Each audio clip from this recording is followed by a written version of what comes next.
Hey everybody. So it's that time of the year again, probably my favorite time of the year, Christmas. Now, for an event like this, I feel obliged to make a special video, something out of the ordinary, to commemorate the occasion. Unfortunately, I already covered the history of Christmas last year.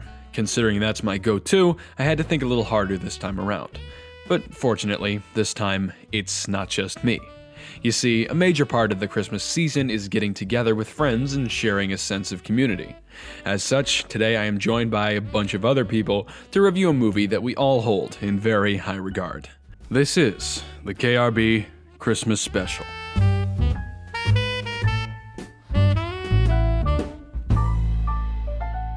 Now, you may be wondering, what's the movie? What cinematic masterpiece could bring all these very cool people together? Well, today we're going to be talking about none other than the Muppet Christmas Carol. An unusual choice, I'll admit, but a sound one. Let's start off with some background. The Muppet Christmas Carol is a 1992 live-action musical comedy directed by Brian Henson and starring Michael Caine alongside the Muppet cast. Truly a remarkable confluence of talent, a sort of cinematic alignment that only happens once in a lifetime.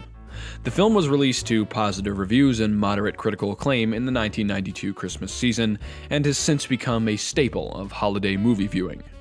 In keeping with the pantheon of Muppet films released throughout the 80s and 90s, Muppet Christmas Carol stars the Muppets and other people who aren't Muppets as they work their way through a semi-musical retelling of a classic story. The story in question is, as you may have guessed, A Christmas Carol by Charles Dickens, which, as you may remember from the previous Christmas video, is credited with helping to revitalize Christmas in the mid-19th century. Now, being a holiday classic and entirely in the public domain, Christmas Carol is one of the most adapted stories in modern history, and I'd honestly be shocked if you haven't seen at least one rendition. The Muppet adaptation in particular, however, stands out for a number of reasons, which I will elucidate in due course. The events of the film are approached from a unique point of view, periodically switching between an outside narrator's perspective and a third-person perspective focused on the film's characters. The narration in question is provided by Gonzo and Rizzo the Rat, starring as Charles Dickens and Rizzo the Rat as they follow Ebenezer Scrooge on his path to enlightenment through the Christmas seasons of his past, present, and future. If, for some reason, you don't know the story of the Christmas Carol, I'll very briefly sum it up. A cruel, greedy old miser named Ebenezer Scrooge is visited on Christmas Eve by the ghost of his dead business associate, who informs him that he will be visited by 3 spirits before the night is up. The spirits, which represent Christmas past, present, and future respectively, show Scrooge a retrospective on the life he has led, the lives of those he has had dealings with, and the reactions of others upon his inevitable demise. After being shown these visions, Scrooge is a changed man and vows to dedicate his life to generosity and kindness, which he demonstrates as the story closes. Muppet Christmas Carol plays out in much the same way, taking some creative license to utilize Muppet Studios' unique brand of humor, but the plot beat stays relatively on track, allowing the film to stay cohesive without sacrificing its comedic tones. As with most Muppet films, the majority of the cast consists of Muppets, with Kermit the Frog and Miss Piggy playing Bob Cratchit and his wife, Statler and Waldorf playing the Marley Brothers, Fozzie Bear playing Fezziwig, and so on. The film's lead is renowned Michael Caine, taking on the role of Ebenezer Scrooge.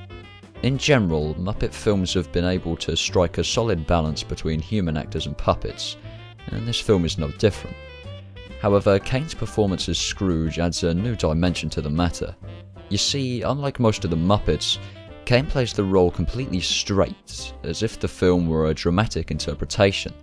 The character is written very similarly to the original Scrooge, and he rarely deviates into the comedic, light-hearted territory occupied by most of the Muppets. Alongside Caine's realistic portrayal, this definitely helps to ground the film, allowing it to still have some weight while simultaneously succeeding on comedic grounds.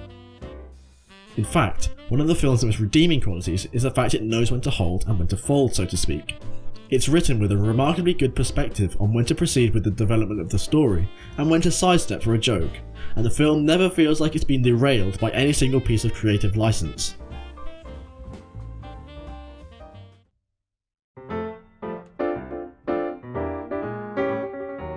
In The Muppets Christmas Carol, it is all fun and games. Yes, it's a good movie, I agree with that. But there's one aspect of this film that takes away from the immersion that draws your attention away from the screen into your fists clenching into rock-hard objects. It's this character that they call Bean Bunny. Yes, you may think he's cute, but when you look at him, he's an absolute devil. The way he smiles, the way he looks, the way they chose to design him, the way he carries himself. You want to curb stomp him. He's the definition of evil. He is the worst thing. He's the definition of pond scum. Bean Bunny is the definition of hatred. Everyone who gazes their eyes upon him thinks, oh, he's so cute, but no, not me. I am a woke human being. What's on this thing's agenda? It has an agenda, people. You know what it's gonna do? In 2024, it is gonna run for president. And it's gonna take our country down. Bean Bunny is gonna destroy the world with its corrupt ideas. Bean Bunny is gonna get what's coming to him. I am the bringer of fury. I am David, and Bean Bunny is Goliath. Please, at your next family gathering, alert your family members, your friends. Judgment Day is near. Bean Bunny will take us all down if we don't act fast. So please, this is urgent. Bean Bunny is dangerous. He may not look like it, but he is. So please join me. Take down Bean Bunny. I mentioned before that Gonzo and Rizzo take on the role of narrators for the film, but interestingly enough, they're the only characters to do so. The rest of the Muppet cast is worked into the film as characters, playing the various minor and major parts as laid out by the original story. I'm not quite sure if it's the right word when referring to puppets, but the casting is fairly spot on. The Muppets are chosen well for the characters they play, and although in some cases the boundaries are stretched a little, like how Jacob Marley is made into two characters to accommodate the hecklers, the integration is smooth. Now that I mention it, let's go over another major strength of this film. You see, far too often, adaptations of classic stories made for younger audiences fall into the same trap, shoehorning recognizable characters and properties into a recognizable story, but without any regard for how those characters should interact with the story they've been slapped onto. An example of this can be found in the abysmal 2017 straight-to-DVD film Tom and Jerry, Willy Wonka and the Chocolate Factory, in which Tom and Jerry run around and do jack while the actual story just plays out in the background. No subtlety, no attempt at character involvement, just two properties lazily shoved together under the assumption that they will be doubly effective in the same way that two bricks taped together would hurt twice as much if someone threw them at you. Muppet Christmas Carol suffers from no such issue. The Muppets aren't just sitting there doing Muppet things while the film plays out. They play an active role in the progression of the story and are worked into the plot in much the same way the human actors are.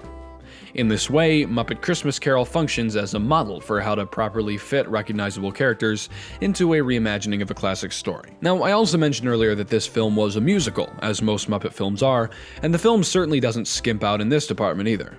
Most of the film's soundtrack is catchy, well-written, and entertaining. From the sinister opening tune that introduces the character of Scrooge through the descriptions of others, to the uplifting tribute to the spirit of Christmas sung by the ghost of Christmas Present, to the foreboding song of warning sung to Scrooge by his dead business partners, Marley and Marley, which is probably the best song in the entire film. In my opinion, the worst song in the entire film is the one sung by Scrooge's love interest, Belle, around the middle of the second act. I had originally watched this film on tape, and it was one of the sections I always fast-forwarded through, so upon watching this movie a few days ago on DVD, I was surprised to find they had literally just ripped the entire song from the film, which I guess indicates my sentiments were shared by whoever made the DVD version.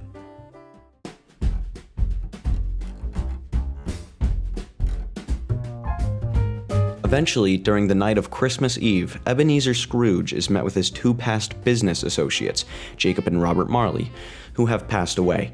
Now, in the original movie, there's only one Marley, which is Jacob, but the Muppets decided to incorporate another brother in order to have two puppets, which are generally associated with each other, sing a song. The song is called Marley and Marley by Marley and Marley. If you could not already guess, the first lyric is "We're Marley and Marley." The song explains to Scrooge and the audience the fate of Robert and Jacob Marley, that a similar fate is aligned with Scrooge. Jacob and Robert Marley both explain some of the malhumored acts they have performed during their past life, in the song consisting of taking advantage of the poor, ignoring the needy, evicting an entire orphanage, and other evil deeds. After they explain the bad acts they have performed, they begin telling Scrooge about why they have chains attached to their arms. More grow on them as the song continues, and they begin telling Scrooge about why he has a chain himself. They explain that since freedom comes with giving love, prison comes with hate, and because of this, Scrooge is in a very poor spot. They explain to him that when he passes, a nightmare waits for him, and unless he can start becoming a better person now, he will have to live with this fate for all eternity. The Marley brothers explain to him that 3 ghosts will visit him, and the first one will appear when the bell tolls 1. They repeat the phrase, "We're Marley and Marley," before descending into a fire pit where they are not seen again in this ghastly form. This marks the end of the song and the start of the 3 visits by the ghosts: the ghost of Christmas past, the ghost of Christmas present, and the ghost of Christmas future.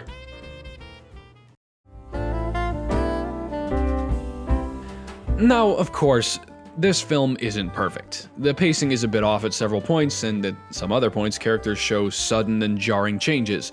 But for the most part, these are overshadowed by the film's many strengths and can be forgiven. After all, this is the season of forgiveness.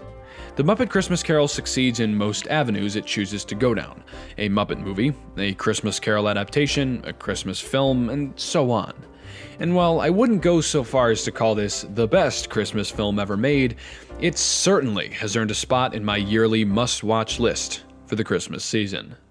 Please go check out all the cool guys who contributed to this, and with that, I bid you all a Merry Christmas and a good night. Thanks for watching. Yo, by the way, I just want to say I'm so glad that Kieran, Ryan, Chris and Sam feel the same way about this movie that I do.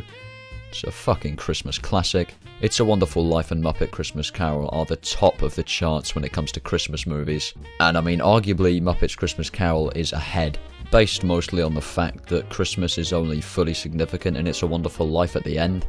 And obviously that's a very powerful significance, but it's not really what the movie's about. More about how friends and family is more valuable than money. And for me, I've only watched It's a Wonderful Life once, by myself, not at Christmas, whereas I watch Muppet Christmas Carol every single Christmas with my family without fail. So I think that solidifies its position. Oh, by the way, that's not me saying that Muppet Christmas Carol is a better film than It's a Wonderful Life. In my opinion, it definitely isn't. But what I'm saying is, for what it is, a DVD that comes out every Christmas, it's unbeatable in my opinion.